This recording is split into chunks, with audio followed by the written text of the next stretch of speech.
नमस्कार दोस्तों, स्वागत है आप सभी बच्चों का एमडी क्लासेस के यूट्यूब चैनल पे।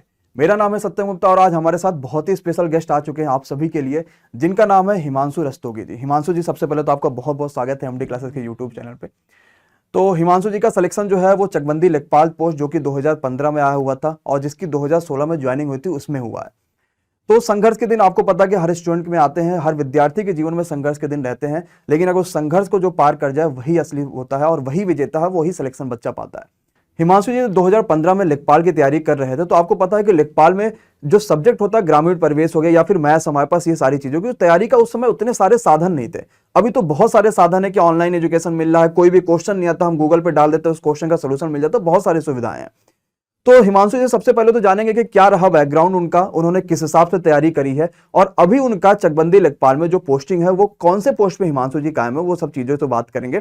और इस पूरी वीडियो से हर बच्चा बहुत सारी सीख लेगा, तो हम सभी से गुजारिश करेंगे आप इस पूरी वीडियो को जरूर देखिएगा और अगर आपको मोटिवेशन मिलती है तो वीडियो को शेयर जरूर करिएगा। हिमांशु जी सबसे पहले तो आपका स्वागत है और आपसे जानना चाहेंगे कि अभी आपके लेखपाल में पोस्ट क्या है। मेरी 2015 में वैकेंसी आई थी और 16 में ही जो है नवंबर में मेरी ज्वाइनिंग हुई है। मेरी पहली पोस्टिंग लखीमपुर में हुई थी और अभी मैं बाराबंकी में पोस्टिंग है मेरी, चकबंदी लेखपाल के पद पे ही। अच्छा, लखीमपुर वही जो लखनऊ के पास में है ना? हाँ, वो लखीमपुर, यहाँ से मुझे लगता है 200 किलोमीटर के आसपास होगी। हाँ, करीब 150 के आसपास रहेगा। और मुझे अभी तो बाराबंकी में मेरी पोस्टिंग है। एसएससी की तैयारी कर रहे थे, उसी टाइम पे लेखपाल का नोटिफिकेशन आया था, तो उस टाइम 2 वैकेंसी आई हुई थी। एक राजस्व लेखपाल की आई थी और एक हमारी चकबंदी लेखपाल की। चकबंदी लेखपाल जो आयोग है हमारा UPSSC, इसके थ्रू हुई थी। मैंने यही फॉर्म भरा हुआ था चकबंदी लेखपाल का। तो अगर आप तैयारी करना चाह रहे हैं, अगर आप बैकग्राउंड आपका, जैसे आप CBSE बोर्ड से हैं, तो उनकी दिक्कत रहती है कि मुझे हिंदी नहीं आती है। सही बात है। और यूपी बोर्ड में अगर जैसे कोई आर्ट्स वाले सब्जेक्ट हैं तो उनका रहता है कि मुझे मैथ नहीं आती है। तो ऐसा कि नहीं, सबके लिए दिक्कत है। अगर मैथ वाला है उसके लिए GS का प्रॉब्लम रहेगा, जिसका GS अच्छा है तो उसके लिए मैथ में दिक्कत रहेगी। तो दिक्कतें तो सब में रहेंगी, लेकिन अगर आप थोड़ा बहुत टाइम देके, आपका जो सब्जेक्ट अच्छे से तैयार है उसको कम टाइम देके बाकी जो सब्जेक्ट हैं उन पर थोड़ा थोड़ा फोकस कर लेंगे तो भी क्लियर हो जाएगा। जैसे मैंने तैयारी की, मेरा मैथ ठीक था, तो मैथ में उस टाइम मेरा 40 क्वेश्चन थे, मेरे 39 सही थे। और उसके बाद मेरा हिंदी काफ़ी कम रहा था, हिंदी में मेरे 12 क्वेश्चन सही थे, पर मुझे GS में थोड़ी बहुत मदद मिली थी। हाँ, GS से थोड़ा बहुत मिल गया। हिमांशु जी से हमारी बात हो रही थी तो हिमांशु जी ने बताया कि जो है ये एक्चुअली में जब लखनऊ आया था तैयारी करने, देखिए बैकग्राउंड तो बहुत ज़्यादा अच्छा नहीं रहा कि ये लखनऊ में किसी अच्छे जगह पे आके वहाँ पे पढ़ाई कर रहे होंगे। तो हिमांशु जी से मेरी बात हुई, उन्होंने बताया कि ये छोटे से किचन में रहते थे और वो भी एक किचन में 3 दोस्त रहते थे, तो एक बड़ा संघर्ष का जीवन था। तो हिमांशु जी हम चाहते हैं एक बार वो बच्चों को जरूर बताए अपने शब्दों में, क्योंकि बड़ा मोटिवेशन मिलता है इन सब चीज़ों से कि सर मेरे पास उतनी सारी सुविधाएं नहीं थी, लेकिन फिर भी एज ए मतलब इतना बढ़िया वैकेंसी, जो बच्चा इंतजार कर रहा है कि सर मुझे लेखपाल की वैकेंसी चाहिए, लेखपाल की मुझे ज्वाइनिंग चाहिए, वो आपने कर दिखाया। तो एक बार जरा उसके बारे में जरूर बच्चों को बताइए कि आखिर वो दिन कैसे थे आपके। जब मैं लखनऊ आने वाला था तैयारी के लिए, तो रहना खाना यहाँ पे चीज़ें महंगी हैं, हर चीज़। तो मेरे एक दोस्त हैं, तो उन्होंने कहा कि आ जाओ, मैं यहाँ अकेले रह रहा हूँ। तो उन्हीं के साथ रहना शुरू किए, फिर उनकी फैमिली आ गई, तो फैमिली के साथ नहीं हो पा रहा था। तो मैंने एक रूम देखा, अच्छा रूम पे बहुत ज़्यादा महंगे हो रहे थे, दोस्त था तो आपस में शेयर करके चल रहा था। फिर मैंने जब दूसरी जगह रूम देखा तो 4th फ्लोर पे था, वहाँ पे किचन बना हुआ था, थोड़ा बड़ा किचन था। तो उसमें आराम से मैं और मेरा एक छोटा भाई और उसका एक दोस्त, हम 3 लोग उसमें रहते थे। तो इतना बड़ा किचन, आप समझ रहे हैं किचन कितना बड़ा होगा। सही बात है। किचन में हमने तैयारी की है, वो भी 3 दोस्त एक किचन में, 3 दोस्त। तो सही बात है। तो मतलब ये चीज़ है, वो भी सब 2 दिक्कत है। सबसे पहले तो 4th फ्लोर पे, मतलब जिस दिन गर्मी के दिन होंगे तो हालत खराब हो जाती थी वहाँ पे, और दूसरा ये था कि भाई वो एक ही किचन में 3 दोस्त रहते, लेकिन फिर भी एक जब जज्बा होता आदमी के अंदर कि भाई कुछ करना है तो आदमी जरूर करता उस चीज़ को। तो सब्जेक्ट के बारे में बात करते हैं लेखपाल, क्योंकि मैक्सिमम बच्चा अभी लेखपाल की तैयारी करने वाले इस वीडियो को देख रहा होगा। तो लेखपाल की मैक्सिमम अगर बात करते तो तभी भी 4 सब्जेक्ट होते थे और अभी भी उतने ही होते हैं। पहले मैथ्स, रीजनिंग, GK GS, और मैथ्स GK रीजनिंग नहीं आती थी उस समय, मैथ्स हो गई, हिंदी हो गई, GK GS हो गई और आपके पास ग्रामीण परिवेश हो गई। एक अलग टॉपिक जिसके लिए हमने एक बहुत ही बेहतरीन नया टीचर भी आपके लिए लेकर आया, वो VK सर जिसका नाम है। तो अब ग्रामीण प्रवेश के बारे में बात करेंगे थोड़ा सा हिमांशु जी से कि ग्रामीण देखिए इस टाइम में क्या होता है कि अगर हम कोई भी ग्रामीण प्रवेश का हमारे पास चैप्टर है तो हमने यूट्यूब पे डाला ये वाला चैप्टर हमें तो तुरंत उसकी वीडियोज मिल जाएंगी और हमें हजारों लाखों वीडियोज मिल जाती हैं। लेकिन तब तो ऐसा था नहीं इतने सारे, क्योंकि खुद भी एमडी क्लासेस भी उस समय नहीं बना हुआ था। तो अब आप उस समय ग्रामीण प्रवेश की तैयारी कैसे करते, क्योंकि मार्केट में बुक भी उतना अवेलेबल नहीं थी, और साथ ही साथ ये जानेंगे कि मैथ्स की आपने प्रैक्टिस कैसे की। तो सबसे पहले ग्रामीण प्रवेश की बारी। जब मैं तैयारी कर रहा तो उस टाइम ग्रामीण परिवेश ऐसा कुछ नया लग रहा था, क्योंकि इसके पहले कभी यूपी का पेपर दिया नहीं था। फर्स्ट टाइम पेपर था, एसएससी की तैयारी कर रहे थे, तो ग्रामीण परिवेश का कोई मतलब ही नहीं लग रहा था, कभी ज़रूरत नहीं लगी। तो बुक भी देखी, प्रैक्टिस पेपर मिला था पुराना, क्योंकि उस टाइम तो ये भी क्लियर नहीं था कि आएगा क्या पेपर में। सही बात है। सिलेबस लोगों ने पहले आयोग ने ये नहीं बताया था कि पेपर में क्या आएगा। हम लोग भी ऐसे तुक्के लगा रहे थे कि हिंदी कितनी आएगी, कितनी मैथ आएगी, कितनी रीजनिंग आएगी, वो नंबर नहीं डिसाइड, कुछ भी नहीं डिसाइड। बता देते यही आएंगे बस। पहली बार पेपर करा रहा था, तो जो भी हमको बुक मिल गई, एक ही मेरे पास बुक थी जो उसमें ग्रामीण परिवेश भी था और बाकी जीएस भी था, उसमें सारा कुछ था। बाकी हम मैथ की तैयारी कर एसएससी की तैयारी कर रहे थे, तो मैथ की थी सिर्फ मेरे पास। तो ग्रामीण परिवेश तो ये कह दीजिए कि मैंने पढ़ाई नहीं था, जो भी थोड़ा बहुत उसमें प्रैक्टिस 2-4 प्रैक्टिस पेपर किए थे, उसमें जो मुझे ग्रामीण परिवेश मिल गया तो वो मिल गया। अब तो अब बहुत सारे प्लेटफॉर्म है ऑनलाइन, और अगर आप ऑनलाइन नहीं पढ़ते हैं, ऑफलाइन पढ़ना चाह रहे हैं, तो आप किसी भी दुकान पे जाके कहीं पे भी खरीद सकते हैं, ग्रामीण परिवेश की आपको बुक मिल जाएगी। और अगर आपके पास नहीं भी बुक लेना चाह रहे हैं, थोड़ा बहुत अगर आप ग्रामीण परिवेश पढ़ लेंगे तो उसमें आप स्कोर का अच्छा कर ले जाएंगे, क्योंकि मैंने 2 या 3 प्रैक्टिस सेट किए थे, उसमें मेरा ठीक ठाक निकल गया था। तो अगर आप प्रैक्टिस करना चाह रहे हैं तो ग्रामीण परिवेश बहुत अच्छा रहेगा, स्कोर आपका अच्छा कर जाएगा। मतलब अगर हम लोग बच्चों को बोले कि भाई ग्रामीण प्रवेश कोई बहुत बड़ा तोप नहीं है कि एकदम डरना है बच्चों को, ऐसा कुछ नहीं है। नहीं, ग्रामीण परिवेश बहुत ज़्यादा डीप जाएंगे भी नहीं, हाँ, क्योंकि सही अब बात है। नया टॉपिक भी होता है बच्चों के नया लिए। टॉपिक है, लोगों को बहुत ज़्यादा पता नहीं रहता, और क्योंकि ये यूपी है यही करा रहे, बाकी कहीं ग्रामीण परिवेश बहुत ज़्यादा आती नहीं भी पूछ। नहीं है। सही बात है। जी।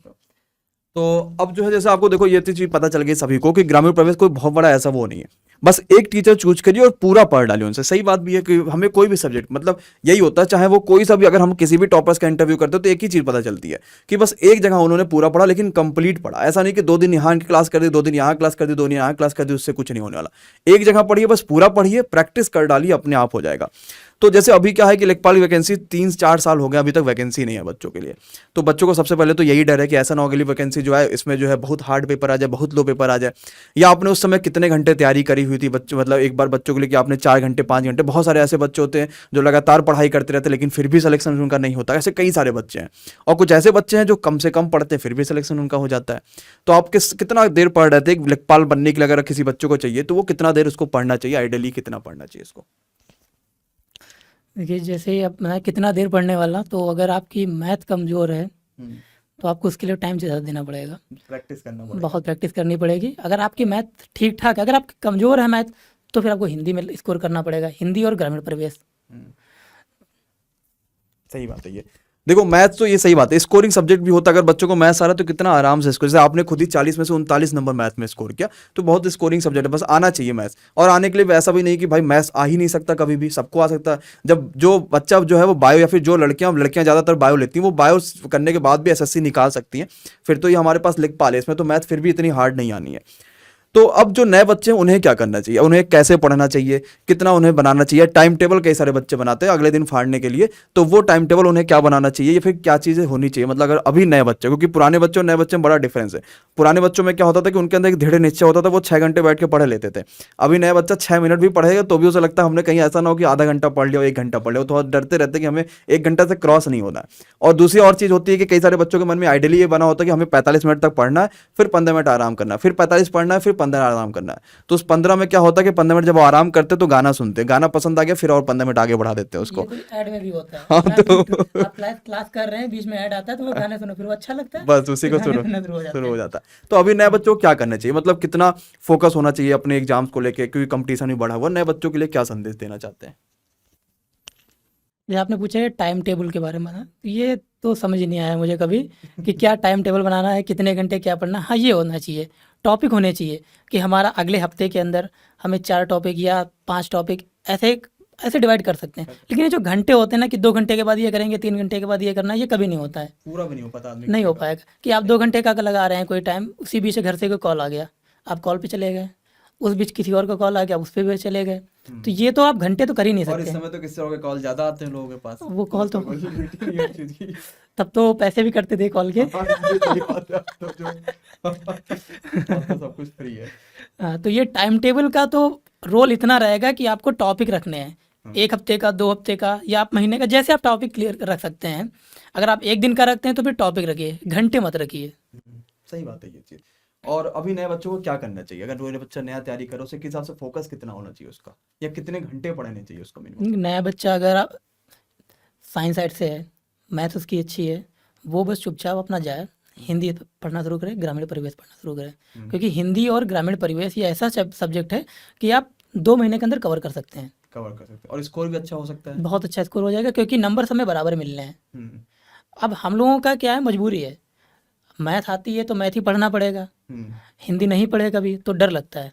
डर पर मैंने अभी, जैसे पहले तो मैंने बहुत अच्छी तैयारी नहीं की थी हिंदी के लिए, क्योंकि एसएससी की तैयारी कर रहे थे। उसके बाद मैंने अभी तैयारी करना शुरू किया, तो मुझे लगता है कि अगर आप लेखपाल के लिए जाना चाह रहे हैं और हिंदी आप डेली 2 घंटे भी पढ़ रहे हैं, हम्म। तो आपका मुश्किल से मुझे लग रहा है कि 3 महीने के अंदर हिंदी में आप 90% ला सकते हैं। आराम से इसको हाँ, करें। क्योंकि जैसे हिंदी मैथ मैंने से देखा, स्कोरिंग, वैसे हिंदी भी स्कोरिंग हिंदी बहुत अच्छी स्कोरिंग है। आप मैथ में आपके कैलकुलेशन में गलत हो सकता गलत है। हो सकते हैं, और टाइम भी लग जाता है ज्यादा। हाँ, हिंदी आपकी बहुत अच्छी जा सकती है। और ये आपका ग्रामीण परिवेश रहा, हम्म। और जीएस का, जीएस में आपको करंट हम्म। करंट से रिलेटेड उस टाइम भी बहुत अच्छे क्वेश्चन आए हुए थे, जैसे जनगणना पे भी आ जाते हैं कभी क्वेश्चन। 2011 अब वाली जनगणना तो हाँ, थी, हाँ। लेकिन अब तो मुश्किल लग रहा है हम्म। जिस तरह से आ रहे हैं, क्योंकि मुझे लग रहा है कि पिछले कई कई सालों से जनगणना पे तो क्वेश्चन ही नहीं पूछ रहे हैं। हाँ, वो 21 आएगा, 21 में होगा, हाँ, इसी के लिए 21 के बाद जनगणना आएगी, सही बात है।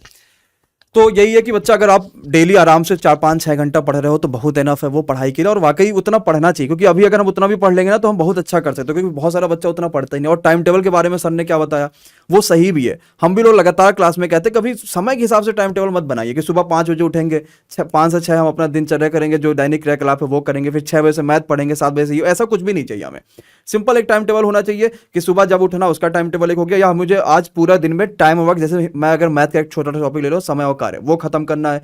ग्रामीण प्रवेश का मैंने आज पूरा कह दिया कि भाई ग्रामीण की सारी चीजें खत्म करनी, मुझे टॉपिक वाले होना चाहिए, और एक डायरी पर नोट करते रहो ये हो गया, अगले दिन का मुझे ये चीज चाहिए, तभी सिलेक्शन होगा, सीधी सी बात है। टाइम पे क्या होगा, हमने कहा कि 8 से 9 मैथ पढ़ूंगा, 9 से 10 ग्रामीण प्रवेश, पता चला 9 से 10 वाले में कोई काम आ गया, उस दिन ग्रामीण प्रवेश से नहीं पढ़ेंगे, खत्म हो गया बात। फिर अगले दिन, अब ऐसा थोड़ी एक दिन नहीं पढ़ोगे तो फिर सारा दिन वो हो जाएगा, हमें रिवीजन भी करना, चीजों को सब कुछ करना, बहुत समय चाहिए उन चीजों के लिए। तो अब जैसे आते हैं कि आप ऑफलाइन कोचिंग ऑलरेडी 2015 में, जो कि यूपी मंगलम पे हमारे पास जो भी टीम है उसमें से सारे टीम ऑफलाइन पढ़ा रहे हैं, तो आप ऑफलाइन जो 2015 में यूपी मंगलम पे पढ़ रहे थे, जो मंगलम एकेडमी हमारे पास लखनऊ में। तो आपके जो अभी हमारे पास टीचर है, ये सभी के सभी ऐसे टीचर हैं जो लेखपाल की ज्वाइनिंग कहीं ना कहीं बच्चों को करा दिए 2015 में, लेखपाल में जबरदस्त सिलेक्शन दिया। तो अभी जो हम लोग महाकाल बैच लेकर आए हैं बच्चों के लिए, और जबरदस्त एडमिशंस भी हुए हैं, मतलब नजर ना लगे लेकिन बहुत तगड़ा मजा आ रहा है इस बैच में। और जैसे हमने पेट में जबरदस्त एडमिशन दिया, अभी हमने आपको दिखाया भी, आपने भी कहा कि सर जबरदस्त है ये चीज, तो और अब पेट भी आ गया।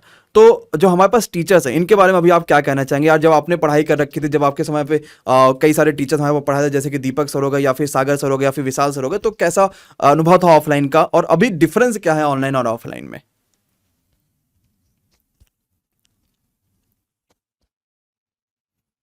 सबसे पहले हम लोग ये बात कर लेते हैं कि डिफरेंशिएट, मतलब ऑनलाइन और ऑफलाइन को करते हैं कि क्या डिफरेंस है, बच्चों को क्या चाहिए एक्चुअली में, जो फ्रेंकली, मतलब जो सीधी सी बात होती है कि ये डिफरेंस ज्यादा है।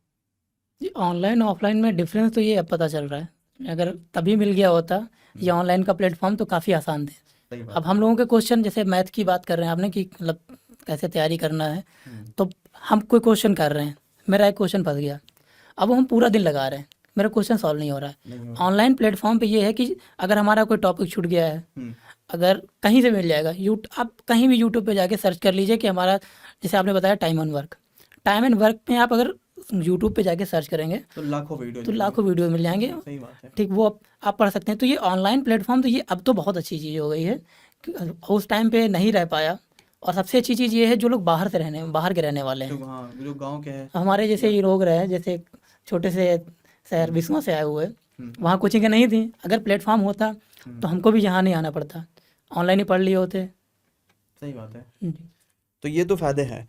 और सर एक्चुअली में जो मंगलम एकेडमी लखनऊ में चलती, वहाँ भी पढ़ चुके हैं हिमांशु जी, तो वहाँ पे कई सारे टीचर्स ऑलरेडी पढ़ा रहे हैं, जैसे सागर सर वहाँ पढ़ा रहे थे, या फिर हमारे जो विशाल से पढ़ाते, दीपक सर पढ़ाते, तो सर उसके बारे में क्या कहना चाहिए, और अभी क्या रिस्पॉन्स है जबरदस्त, आपको कैसा लग रहा है कि हम लोग क्या फोड़ने वाले हैं इस बार महाकाल बैच में?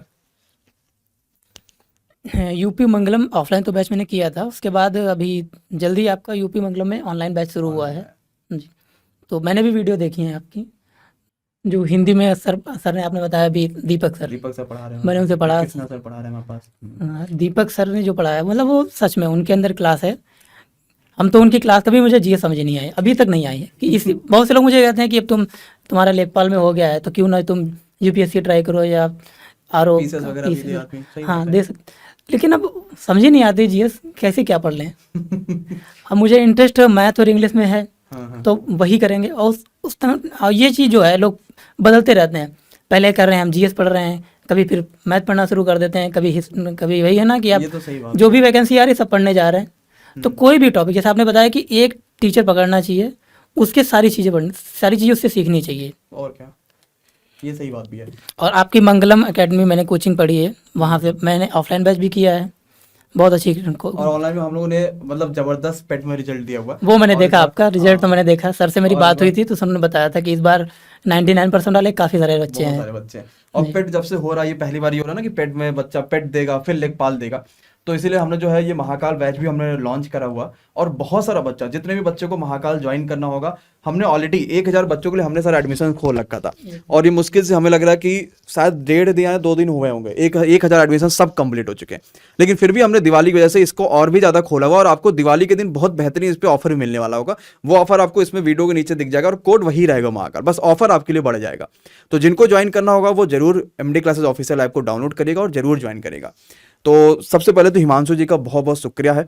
और सबसे लास्ट क्वेश्चन जो हर बच्चा जिसके लिए वीडियो देखता है कि सर अगर मैं लेखपाल बन जाऊंगा तो मेरी सैलरी कितनी होगी, हमको पहले महीने कितनी सैलरी मिलेगी, क्योंकि सर 2016 में ज्वाइनिंग कर चुके हैं और अब आ चुका है 2021, 16 से लेकर 21 तक 5 साल हो गए, तो कितनी सैलरी बढ़ गई है, यानी कितना आपको मिलने वाला है, सारी चीज़ें देखते हैं। तो कितनी सैलरी सर आपकी आ रही है, और पहली ज्वाइनिंग में कितनी सैलरी थी? मेरी जो ज्वाइनिंग हुई है तो पहली सैलरी मेरी आई है 19,700, और अभी मुझे 5 साल हो जाएगा, अभी नवंबर में 10 नवंबर मैंने ज्वाइन किया था। अच्छा अच्छा, मतलब मान ले 2016 लास्ट था वो। हाँ 2009, अभी मेरा 5 साल हो जाएगा इसमें, और इस टाइम मेरी 30 हो गई है।